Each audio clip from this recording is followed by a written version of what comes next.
This your boy Big Marv coming at y'all with an interview with the one and only Pariis Noel.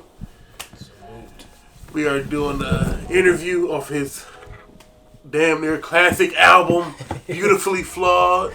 Is this your debut album? Yeah, man, debut. Debut album. It's on all DSPs. Go check it out. And you got anything you want to say before we get started? Man, Beautifully Flawed out now. Man, we in the building. You know, the whole gang is here. We about to dig off into this joint. All right, remember to like, comment, share, subscribe, and all that good stuff to my YouTube at Marv's World. And here's at Pariis Noel. Get them follows up and the subscriptions up so we can stop working and do this for a living for real now. But the first question I got for you, bro, is what made you fall in love with making music? Man, it was an escape, and you know, it was just something that I wanted to have as my own. It was just being in search for something, you know, and it was just like it resonated. It was just something that's just like that thing that always just trailed with you along the years and going and going and going. So from there, I just seen it was just like reality for me. And at that point, it was just like, all right, this is it. You know what I'm saying? Let me dig off into it and see how good I can get. And then from there, man, it keeps me, you know, sane. And you know, I ain't gonna lie, I don't know where I'd be if music wasn't around or if I was doing this or whatnot. I really don't even care to know. But I'm happy I'm here and I'm doing it, you know. So. How old were you when you first started making music? 10 years old when I started like rapping. After that, kind of got older and progressed. Around high school time, about 16, 17, around that realm, 18, start formatting and knowing what it is to format songs and create music and create content. And then just from there, just kind of just started trailing and just, you know, trailblazing. All right. A question that was one that as I listened to the album. Yeah. What does Beautifully Flawed mean to you? Because everybody can take that as a different way. What was your definition behind the meaning of that album? Because it had to mean something to have a name like that.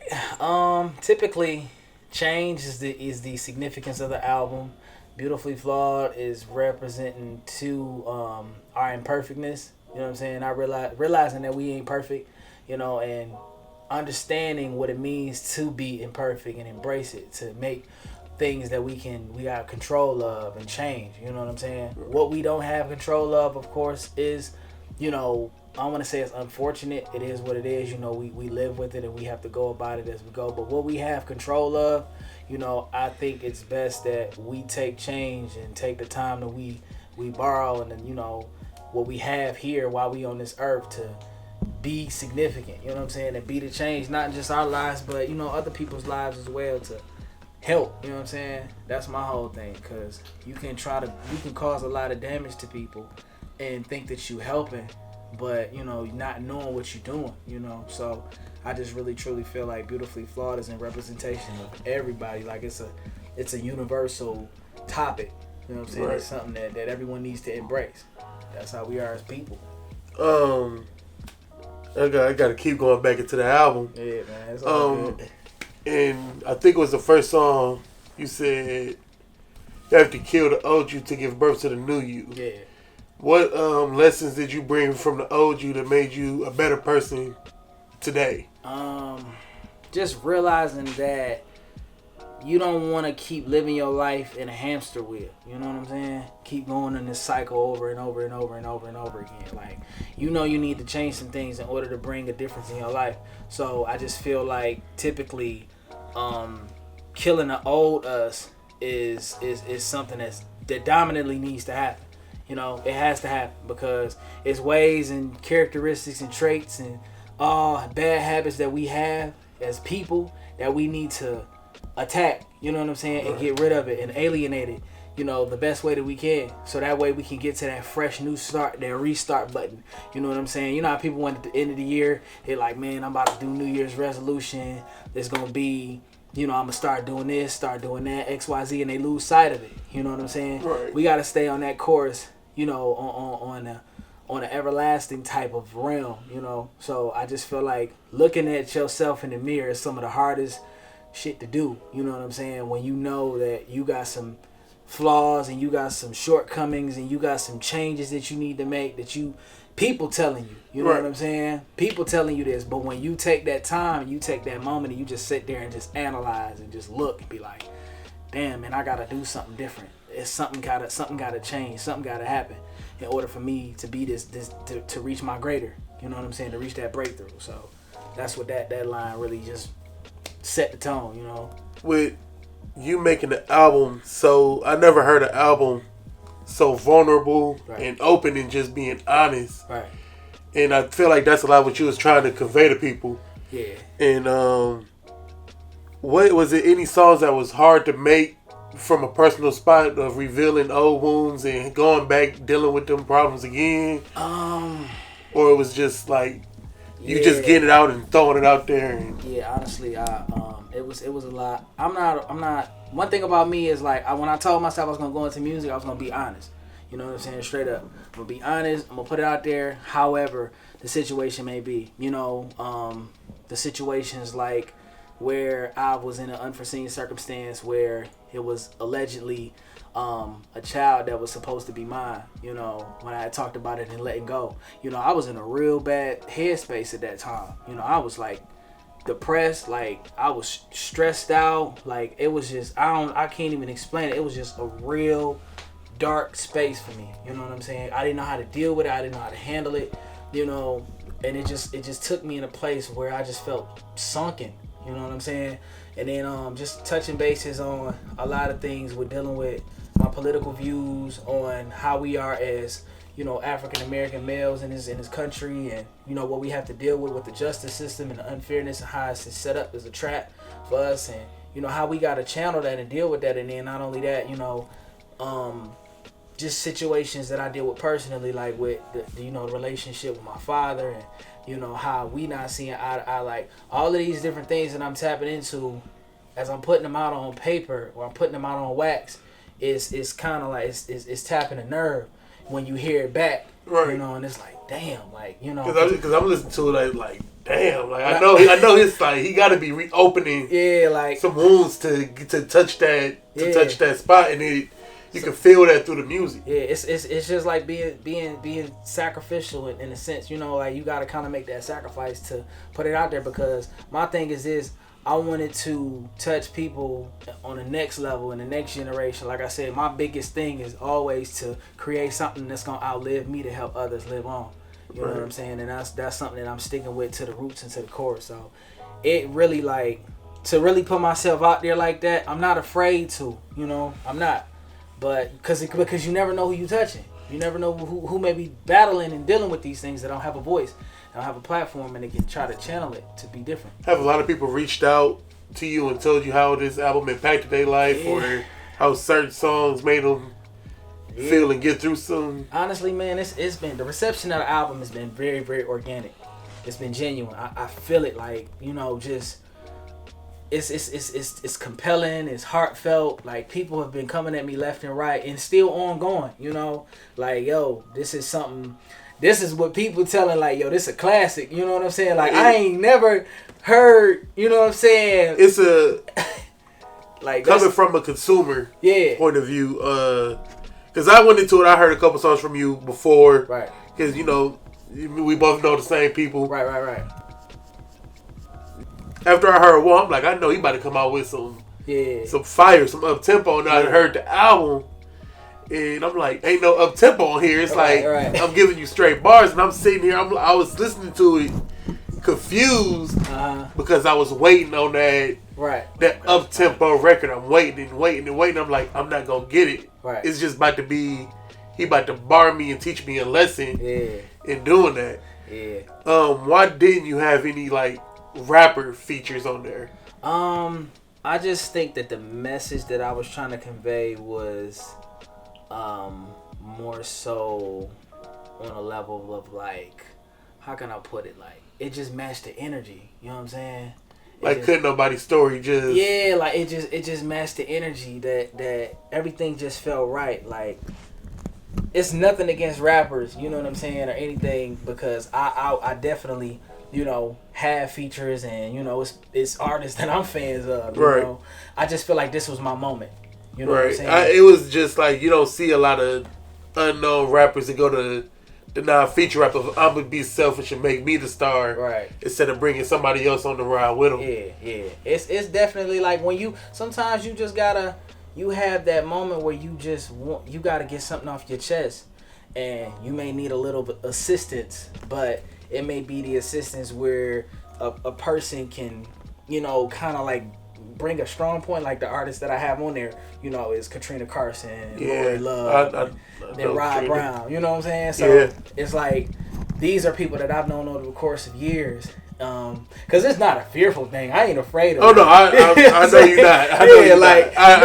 I done heard records and stories. So I just feel like this was my moment, and the records that we cut, it was just like, all right, these are gonna be outspoken. You know what I'm saying? The most, it's gonna be that heartfelt feeling. Like it's just a mood that I want to come back and remember. Like when I listen to classic albums nowadays, and I remember this back to moments. Like it can be a wintertime moment where I was in a place, or where I was, you know, in somewhere dealing with something, and then that album just take me back to that moment. You know what I'm saying? I want people to hear Beautifully Flawed and just be like, man, I remember when I was listening.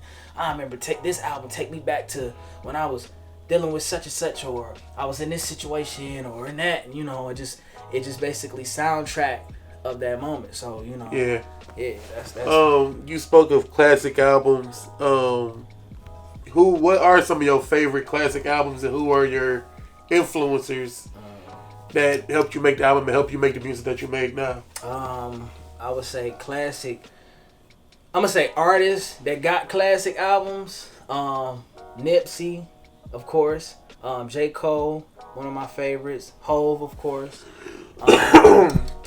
Man, it's just it can go on. Like I'm DMX. I'm kind of like, you know, all scattered over the place. Like one of my guys had put me onto this rock band. I forgot the name of them. I think their name is the Rage of Revenge. We were just talking about them the other day, and it's just like I'm dibbling off into all these different things. I listen to Google Dolls, like, you know what I'm saying, like all these type of different artists, you know, that just kind of can cater something somewhere. Like you may pick something or whatever. Yeah. So I got my arsenal of artists, man. It just really just depends on the mood. You know what I'm saying? A lot like me. Like for example, I never listened to Queen. Oh yeah. I never like listened to it until somebody at work told me about it. Yeah. And then I started listening to Queen. I'm like, their production was massive. Like amazing.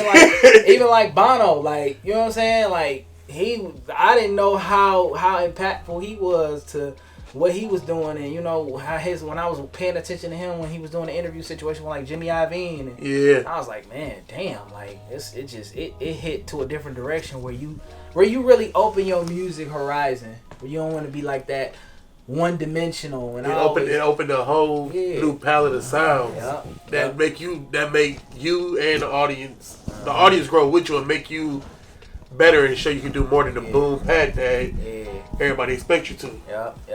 That's definitely the feeling, for real. I noticed like on your Instagram, which is like a breath of fresh air.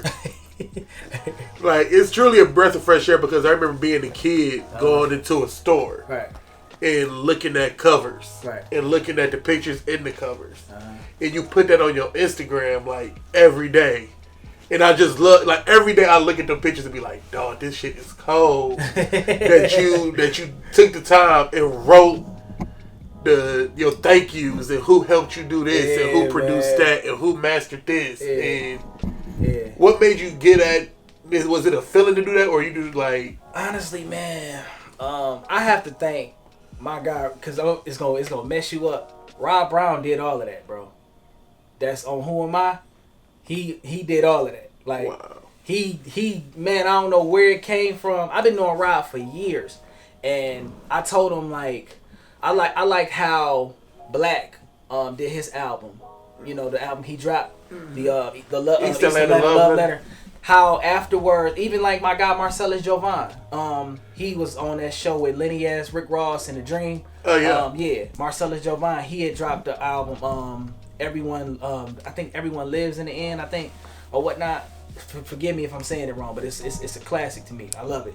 But he had did, you know, like a layout of like photography, photos, and just taking time to really just dig deep in credits and showing everybody who's in charge of this, who's did that. Don't just drop an album, put your features, put your list, and that's it. You know, that's kind of like, I want to say it's kind of like shortening, you know, shorthanding the people. You know, you want to let people know like what's being in your creative process. That's like even with like what we did when we did the rollout for the album. My creative director Andrew, I told him like I came with this idea and I was in the gym. I'm like, bro, we should do something. I want this rollout for this album to be something different. And I was like, yo, let's pick a selective amount of words to come up with and shoot images that resembles around the words. So we did words like guilt, you know, we did words like focus, and Lori Love, we told her, hey, can you do voiceovers for him? Something like a passage. So that way he takes the passage, edits the passage on top of the visual that we shoot. Right. So we got actors, and it may be scenes where we just was out shooting or whatever if you pay attention to the Instagram, and it all conveyed together. And the title you see at the end was Beautifully Flawed. You know what I'm saying? So like piecing all of that together, I'm real big on like paying attention to like rollouts. Like even with J. Cole doing for the Revenge of the Dreamers rollout right now. I love like, it. he like, I had an idea and I told the team, let's lock in and invite everybody in, and he's sending invitations to people. But see, that's how music should be. Yeah, like I mean, we all try to get to that same spot. Yes, like man. You look at it like you from Detroit. Yeah. Like a street lord saying everybody come in the studio and we all put out this album. Everybody might not make the cut, but we all in here cooking, making this work together, and we just gonna split it up how we do it. Yep. It's something that they're gonna appreciate. You know what I'm saying? So the thank yous it matters to me. It matters because it shows my appreciation to wanting to let everybody know, like, I appreciate y'all, you know, for even just taking the time out to willing to be a part of this process, you know. And it's just it's and I'm sure they appreciate it for showing that like that affection to them for being rolling through the journey with you, because don't nobody do that no more. Like, and that's the thing, like, you gotta do what people don't do. And when you kind of pinpoint on that, like, it's like, all right, cool, I'm gonna do it this way. And then, you know, people hit not only that, it gives other people that are working clientele. Right. People that have reached out to my engineers, my mastering engineers, and my producers, or my creative directors, or photographers, or anybody that just open doors to just be like, yo, he's platformed himself, and all these other different people that have helped be on this platform, you know, they can able to pull from, you know, the tree as well. Yeah. All right, now to get on a serious note for a second, the last 3 songs, you got real serious, and you showed your views, you opened. I feel like that was when you were your most vulnerable, and that's what to me made the album great. It showed your transparency, it showed your vulnerability, right? It showed a lot. How was it rapping from the standpoint of Trayvon Martin and Mike Brown, and how was that tough for you to do? Like, how did you channel all that emotion in here, the voicemails, the voicemail and the callings? And something just spoke out to me. Like, if I'm gonna do this, I'm gonna do it for other people. I'm gonna not I'm saying just eliminate the selfishness, you know, because sometimes we can be a little bit selfish as an artist, you know, as creators or whatever it is, but to speak for other people that are not able to speak anymore, especially, right? It's something that I had to do. And then not only that, and I tell people this all the time, I've done it at several podcasts recently, I got a cousin named Michael Brown. So to hear that Michael Brown shot and killed from a police officer in the headlines, is like shockwave sent, you know what I'm saying? Right. So it's like, you know, the Trayvon Martin, like, I got a little upbringing, cousins and brothers and stuff, you know, that go to the store all the time, you know, by themselves or whatever. You never know what the situation at hand had been. So we got to look at ourselves as we not exempt from it, you know, as individuals. So we got to really just kind of put that on our radar and just be aware, like. And I just feel like taking my time to make sure, because, you know, it may get to Trayvon Martin's parents, or it may get to Michael Brown's parents and people, and get to the world, get to the masses. Like, I know the message is gonna grow. I know it's gonna get to that next level. I just want it to be done right when they hear it. Out of respect. Like, I put it into a perspective where, what if Trayvon and Mike and all these other different individuals would have got a chance to be in the courtroom to tell their side of the story, What if they would have got the chance to speak up for themselves, or stand up for themselves, or what if that chance would have been given? You know what I'm saying? So me taking myself and speaking for them through the music, I just pray that it gets to a higher magnitude and it reaches and it change the cycle of things in a way that it is, so that way we can really see some change. And like I said, it all comes back to change dominantly. Right. You know what I'm saying? As far as with like staring at the sky, that was something, like I said, it was in a dark place, and it just was like the lead up. It's like you hear where you make that transition and you making those changes, but then it's like that cloud still over you. Like, show that you can still go back in. Still going through it, like, you realizing what you need to do. And it's like, damn, I'm still going through the phases of this shit. You know what I'm saying? So I'm trying to get away from this cloud, so then when you go through the cloud and you rain through the storm, you realizing who you are. Right. You know what I'm saying? And then after that, after all of this change and transitions, and you go to the next phase in your life, you getting pulled back. Now you pull back to square one. So it's like addiction. You relapse. You know what I'm saying? So you relapse back to that moment where it's like either you then got sunken back into the addiction and all of the hoorah and things that you've been running from and the change that you need to make, and that person that was in that mirror that you was looking at that you needed to kill off, right, they done resurrected themselves. So now, after they done resurrected themselves, the old person that killed the new you. You know? Like the movie Us. Yeah. The old person that killed the new you. Right. So it's either like when you hear addiction, it's like either when you go back into that trap, either you're gonna be back to where you was or worse. And that's where it's like you hear the kill off and that's that's a hell of a way to end the album. I mean, it's just, that's just, hey, what you got to do to get the job done, that's gonna be truthful. That's where I'm at. And I'm just happy that people appreciate it more than anything, and they see it and they care to know. They care. It's one thing to hear music and be like, all right, cool, that's dope.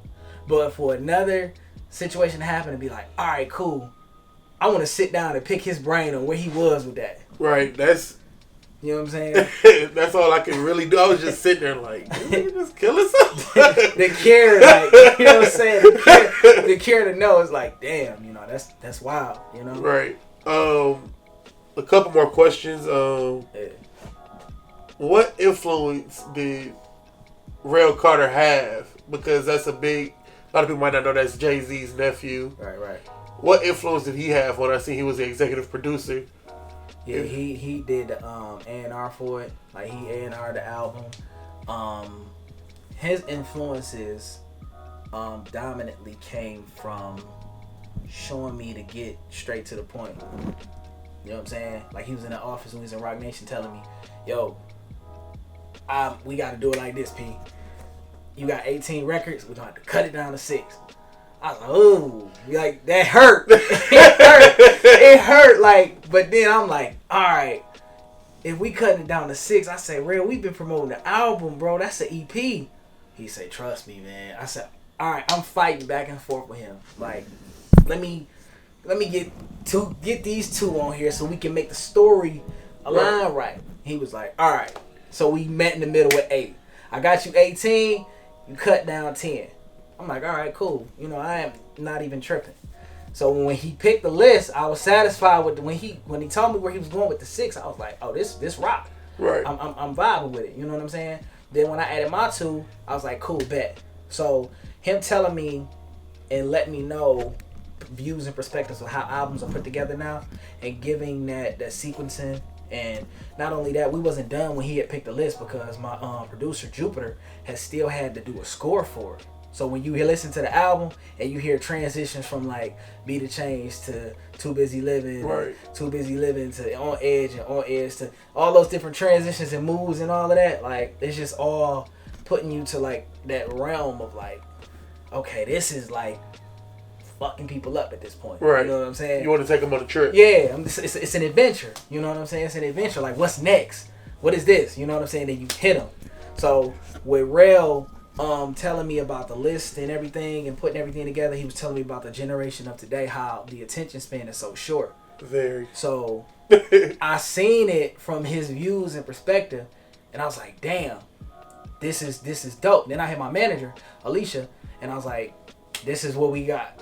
She was like, you know what? I'm cool with that list. Like, she was all for it, and she had made a point too. Like, yeah, because you don't want to drag people along and pull them along, and unless they all bangers. Yeah, like, and I'd rather people accept the 8 and grab hold to the 8 and strongly, firmly know that 8 than that me have 10 more songs left over and they ain't even took a listen to them. I ain't even done listening to Chris Brown album. Bruh, I haven't heard the I ain't even heard Heartbreak though. I ain't even done, like, that just go to show you. Not saying that I'm not a fan, but it's just like, man, that takes some time. Man, like that's like in the studio non-stop. Yeah. Like, and he can do that. Right. You know what I'm saying? He can do that and don't worry about it because he has a cult of devoted fans and people, and everybody know Brown legacy is how it is at this point. Right. Me, I'm scratching the surface. I'm trying to get the people to grab hold of who am I and really understand and just be attached to me, you know, forevermore. So I'm gonna have to give them, you know, a small portion of what the catalog sounds like and where I'm coming at and what the what artist I am, and, you know, the whole nine. So, you know, Rel really just highly influenced me on everything and just being around his circle, man. Like, being in them offices and around them people, and every time we hit out of town and the people he introduced me to and the influences, and he the one that came with the idea of, yo, bro, we need to do a project together. Then, yeah, he came to me and was like, yo, we need to do a project together. He came to Detroit last year. This was when he was going back home and hopping on the plane. Then he get back, I think he had the No Handouts album that came out, or before we had dropped it. And he was playing it for the people in the office, and one of the A&Rs, the guys named Law is like, you know, one of the top guys over there at Rock Nation, and he was like, you need to do a project with Pariis. And that just set motivation, and Rel texted me like, right. He was like, yo, I know this is destiny, bro, because Law just said the same thing in the office before I even, you know what I'm saying, you know, after I done said something about it. So this project was been kind of going on for about a year. You know what I'm saying? And we created and cooked up, and I just went in just whole creative realm mode. And after that, I brought it to him. We went from there, dissected what we need to, put everything together. I wanted to make sure everything was right, the theme, you know, the trailers, like the whole everything. I just felt like dealing with Rel was such an important thing to me because I wanted to show him more how serious I was, and I wanted to be taken serious as a musician. And showing him like, look, man, I'm not here to waste your time.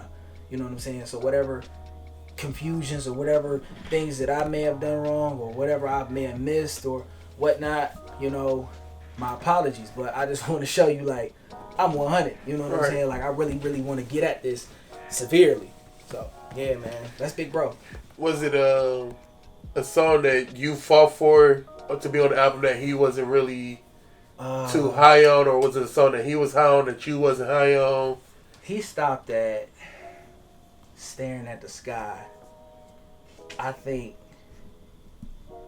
I want to say Addiction. The last two where he was just like, the last two, he was like, I forgot what he had said, but he wasn't really too fond on it. But after I pieced everything together, it was understanding. And you know, that's what happens when you putting something together. You know, it gotta come from different views and point of perspectives or whatever. So I respect him honorably because he gave me a say so and in a direction of where I wanted to go. You know what I'm saying? And he was telling me like, next time we gonna lock in the studio, like we gonna. You know what I'm saying? Because he cared. The thing about Rel is he cared about being a part of the creative process. And when he told me what was up about doing the project, I just instantly blacked out and I just went in the studio. You know what I'm saying? That's like where I was thinking. Trying to find the title, find a message, find everything to be pieced together. You know what I'm saying? So that was my fault, you know. So, but when we came, everything just came together. Everything played a part, man. And I was like, yeah, this worked out. It just felt real. Well, I think we about done. Yeah, man. Anything you want to shout out? Any plugs you got to do? My team, you know, everybody that's a part of this journey, Beautifully Flawed. Shout out to Rail Carter, which is new, you know, how to name the new director A&R. Shout out to Rail Carter Culture Tour. Everybody that's been rocking with us. Tierra, Devin, Quan, Kyle, my team. New Legend Management, Jay Neely and Alicia Aloisi. My guys, Third Echo Films, creative director Andrew Chanelli, behind the camera, you know what I'm saying? My guy Nick, Nick, my guy, he right here. He the new merch, doing my merch. Oh, okay. Yeah, you know, so that's my guy, man. He doing this thing, man. So we got some real dope pieces about to be put together. My guy Lorenzo Perez, the whole team. Shout out the family. Put God first, most importantly. Man, anybody that I maybe missed, shout out to the city, shout out to you. Thank you. Man, just be on the lookout, man. Pariis Noel, we live in effect. Shout out to whoever is supportive, whoever ain't supportive, still shout out to you, love you. And yeah, man, we rising, man. We going higher. We going higher, man. All right. Going higher, man. All right, I'm Marv. The worded beardsmith, Pariis Noel. You already know. Remember to like, comment, share, and subscribe. And we out. Peace. Thanks for watching. Salute.